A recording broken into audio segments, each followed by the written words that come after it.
Não andeis ansioso por coisa alguma. Isso é o que a palavra do Senhor nos instrui. Como é desafiante essa palavra algumas vezes na nossa vida, em algumas fases em que estamos. E olha, eu tenho experimentado isso na minha vida ultimamente. Eu quero dividir com você uma experiência pessoal, algo que eu estou passando. Uns vídeos atrás eu falei sobre desafios na área da saúde, coisas que às vezes a gente se vê numa saia justa. E foi isso que aconteceu comigo e com a minha família, né? Há pouco tempo, meu pai foi diagnosticado com um câncer, né? Com metástase, um câncer de pâncreas com metástase no fígado. E foi uma correria, né? Um susto, um turbilhão de emoções. E dentro dessa palavra, não andeis ansiosos por coisa alguma, eu me vejo hoje sendo confrontada, desafiada, né? Dentro dessa palavra e dessa instrução bíblica. Quero dividir com você essa reflexão nesse vídeo de hoje, porque às vezes a gente, na teoria, a gente sabe das coisas, né? Eu que leio a Bíblia há muitos anos, né? Eu tenho dificuldade de memorizar os versículos bíblicos, né? De lembrar onde eles estão localizados, mas há muito tempo eu tenho contato com a Bíblia, né? E essa palavra, ela já está dentro do meu coração, né? Não andeis ansiosos por coisa alguma, isso na teoria, mas agora, como eu falei aqui para vocês, eu fui confrontada para viver isso na prática, né? Numa situação aí desafiante, porque uma notícia de câncer, ela envolve, né, um diagnóstico de câncer, ele envolve, assim, muitas coisas. Primeiro é o baque da notícia, né, aquela pessoa que a gente ama e a gente recebe essa notícia, poxa, essa pessoa tá com câncer de pâncreas, no metástase, tem que ser para ontem tudo, né, agilizar as coisas, fazer exames, encaminhar aí o tratamento. Tem que lidar com a questão emocional e a gente pensar que o foco não é a gente, por mais que a gente tá sofrendo, mas a gente se colocar no lugar da pessoa que recebeu o diagnóstico, né? A pessoa, ela é o centro da situação, né? Todos que estão à volta têm que ter um equilíbrio emocional para lidar com essa situação e para ser um apoio, né? Para dar força para essa pessoa, né? Por mais que a gente sofra, eu como filha, é muito difícil receber esse diagnóstico, né? O meu pai é uma pessoa nova e, enfim, a gente não quer aceitar, né? Essas coisas e doença, a gente tem aquele receio, né? De ver as pessoas que a gente ama sofrendo. E são nessas situações aí que a gente tem que ainda mais se agarrar à fé, né, à esperança, lembrar da fidelidade do Senhor. E essa palavra que eu tô dividindo com vocês aqui nessa reflexão desse vídeo, ela mexeu muito comigo, né, porque eu nesses últimos dias eu tenho lidado aí, né, com o desafio da ansiedade. E quando eu penso nessa instrução bíblica, deixa eu ver, Filipenses aqui, é uma carta que foi escrita por Paulo e Timóteo, né, a igreja de Filipo. A todos os santos em Cristo Jesus que estão em Filipos. Então, é uma instrução, né, e dentro da instrução, eu penso assim que existe aquele convite a uma decisão nossa, né? Porque quantas vezes a gente se move na emoção, a gente pensa se a gente pode justificar, puxa, eu tenho todas as justificativas para estar ansioso. Como eu disse para você, um diagnóstico de câncer envolve muitas questões, né? Para mim isso era algo desconhecido. Eu sou da área da saúde, sou formada em enfermagem, mas era algo muito teórico, é muito diferente tu estudar sobre o assunto ou tu atender um paciente com câncer, um familiar, mas é uma coisa muito diferente tu vivenciar a situação, tu experimentar a situação, né? Tu tá no outro lado aí da cena. E eu descobri assim quanta coisa envolve um diagnóstico de câncer. Inclusive, assim, mesmo com o encaminhamento pelo SUS, o tratamento, tem muitos gastos, né? Então, além daquela preocupação com a pessoa, o sofrimento, é a preocupação financeira também, né? Tudo. Então, eu me peguei aí sendo desafiada nessa palavra, né? Não andeis ansiosos por coisa alguma, diz a palavra do Senhor, uma instrução para nós. E como eu disse, toda a instrução, ela é um convite para nós tomarmos uma decisão, né? Porque não andar ansioso não é uma emoção, né?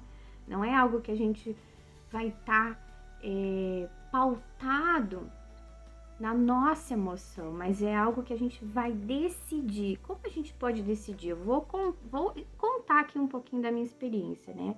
Eu identifiquei que eu ando muito ansiosa ultimamente, né? Eu ando muito ansiosa. Graças a Deus, Deus coloca pessoas na nossa vida às vezes para dar palavras pra gente, né? E falar e dizer, ó, confia, Deus tá no controle, né?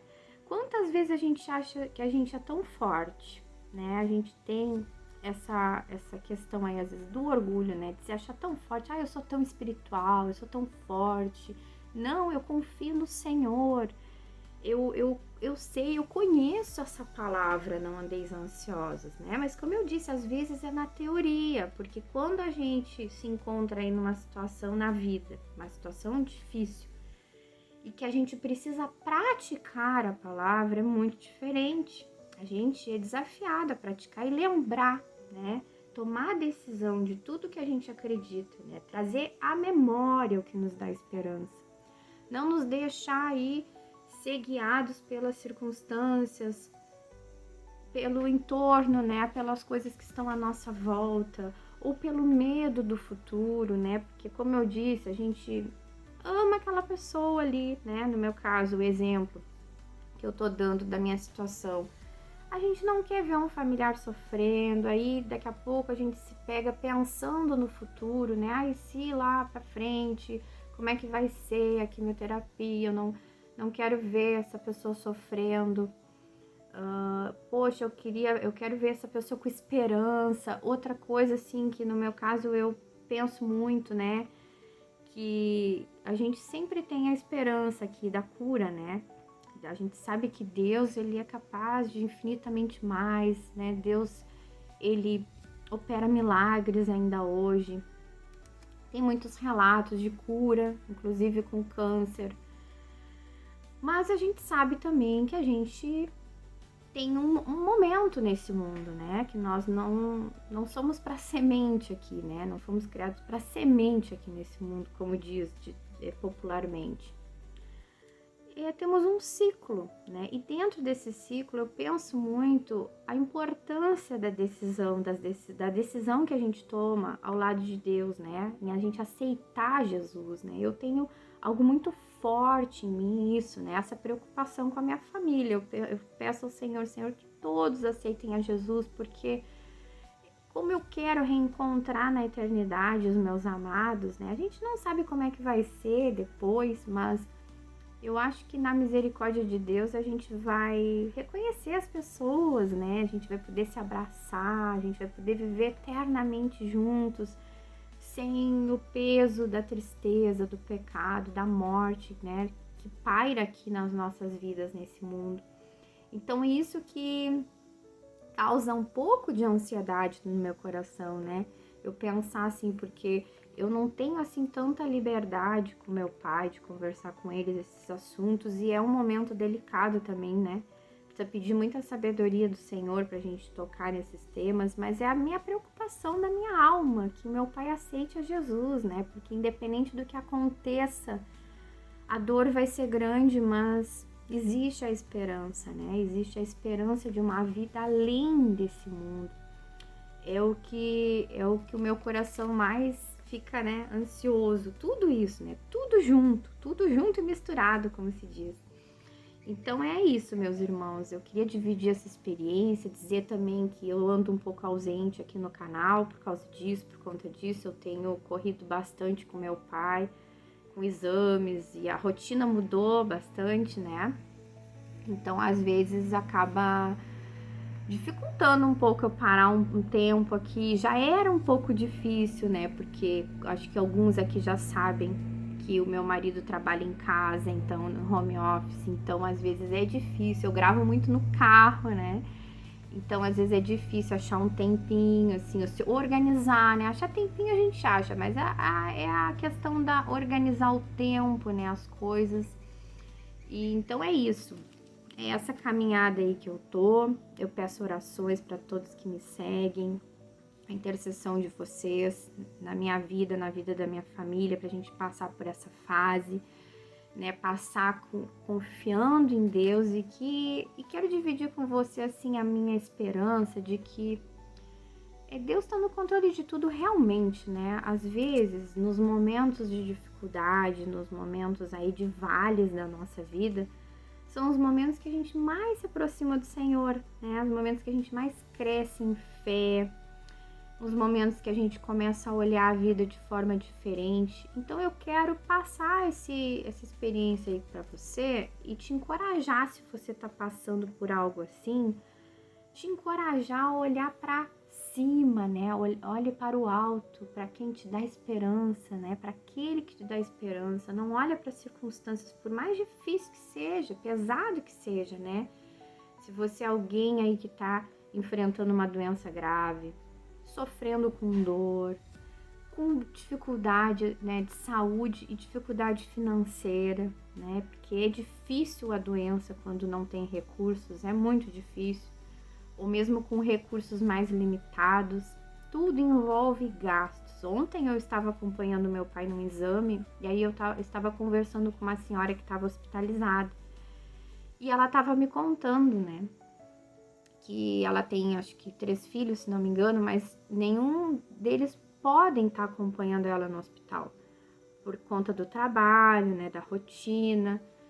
E não é uma questão aí de que não ama a mãe, né? Mas a gente sabe que é complicado. É complicado às vezes tu conseguir folga no trabalho, umas férias antecipadas para poder cuidar de um familiar.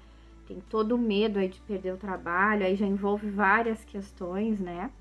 Quando tem algum familiar doente na família, precisa, né, ter o trabalho, precisa ter o dinheiro.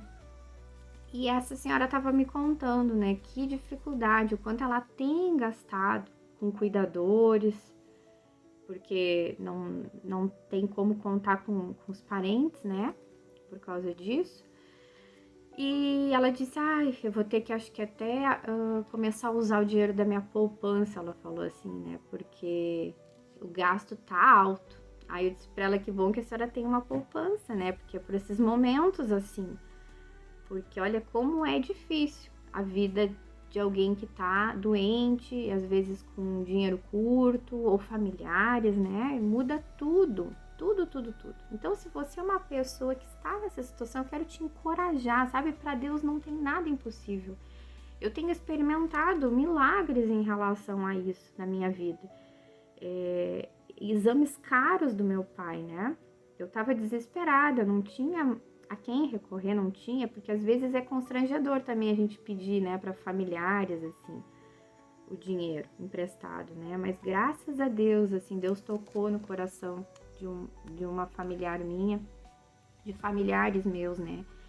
E nos abençoaram com recursos para a gente poder fazer exames, né, pro meu pai. Então, olha, Deus, ele abre portas, toca os corações, nos ajuda, nos socorre, né? A gente só tem que confiar, clamar ao Senhor.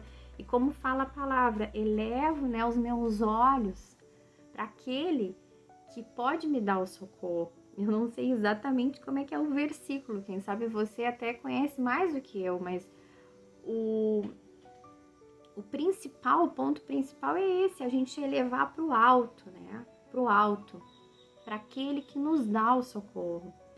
E nunca esquecer, né? Que em todos os momentos, sejam nos vales, da nossa vida, nas turbulências da nossa vida, nos momentos aí de escassez, nos momentos de doença, naquele momento desafiante que a gente pensa, meu Deus, que onda grande aí que veio, que parece que vai me afogar, né? Será que esse momento a gente fica inseguro com o futuro, com medo, né? E será que esse momento, como é que vai ser, né? Como é que eu vou passar por isso? Olha, meu irmão, minha irmã, segure na mão de Jesus. Segure na mão de Jesus para passar por todas as situações da sua vida. Se você é um familiar de alguém que está precisando do seu apoio, segure ainda mais forte a mão de Jesus para você ter fé e passar a fé para essa pessoa. Às vezes a gente não consegue passar em palavras, né? Mas a pessoa vendo a gente com uma atitude positiva, lutando pela vida dela, enfim, vendo a gente emocionalmente saudável, com fé, a gente consegue transmitir coisas boas para essa pessoa que está aí enferma. Mas se a gente estiver desmoronando emocionalmente, se a gente estiver também olhando as circunstâncias e pensando, meu Deus, isso não tem mais jeito, meu Deus, o que vai ser de nós agora? E agora? O que vai ser de nós? A gente não vai estar auxiliando, a gente não vai estar ajudando essa pessoa, a gente não vai estar sendo um apoio para essa pessoa nesse momento delicado. Porque, como eu disse, se você é um familiar, por mais que você esteja sofrendo com a situação, você não é o foco da situação. O foco é a pessoa que está doente, que precisa do seu apoio, que precisa aí da fé, né? Que precisa ser lembrado da fé, da esperança, lembrado que Deus não perdeu o controle da nossa vida, que Deus está cuidando de tudo, independente do que aconteça, né? Mas que a nossa alma possa estar em paz, conectada com Deus, salvos em Jesus Cristo, né? Porque a nossa esperança não é nesse mundo, a nossa esperança é na eternidade. Então eu espero que tenha acrescentado na tua vida esse meu testemunho e espero que tenha te abençoado essas palavras. Se você está passando por essa situação, eu te desejo aí força, te desejo muita conexão com o Senhor. Descanse no Senhor e vamos ler aqui, olha, que está em Filipenses, no capítulo 4, no versículo 6. Não andem ansiosos por coisa alguma, mas em tudo, pela oração e súplicas, com ação de graças, apresentem seus pedidos a Deus. Olha só, isso é uma ordenança para nós, né? É um convite para nós que requer de nós uma atitude. E continua dizendo, e a paz de Deus, que excede todo o entendimento, guardará o coração e a mente de vocês em Cristo Jesus. Então, se a gente agir, né, tomar essa atitude de não andar ansiosos e em tudo pela oração e súplicas, apresentar os nossos pedidos a Deus, o que vai acontecer? A paz de Deus que excede o entendimento. Não existe, né? Excede o entendimento humano, a paz de Deus. Guardará o coração e a mente de vocês em Cristo Jesus. E é isso que a gente mais quer no meio do caos, né? Que Deus, que Jesus, ele nos guarde o nosso coração e a nossa mente. Então eu desejo isso para mim e para você, meu irmão. Abraço e até o próximo vídeo.